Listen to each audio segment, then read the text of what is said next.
सियासी जमातें तमाम कहती हैं आप उनके साथ बैठने को तैयार नहीं है, पर आर्मी चीफ की तरफ देख रहे हैं, तो क्या इसमें हकीकत है?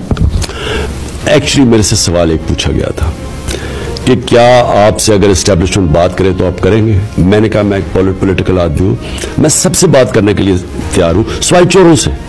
जिन्होंने मुल्क का पैसा चोरी किया उनसे नहीं बात करूंगा। मैंने कभी ना किसी को दावत दी आर्मी चीफ को मैं उससे बात करना चाहता हूं, ना मैं ये शहबाज शरीफ से बात करना चाहता हूं। मैंने सिर्फ एक ही बात की थी कि मुल्क को अगर इस दलदल से निकालना है तो फ्री एंड फेयर इलेक्शन के अलावा दूसरा कोई रास्ता नहीं है।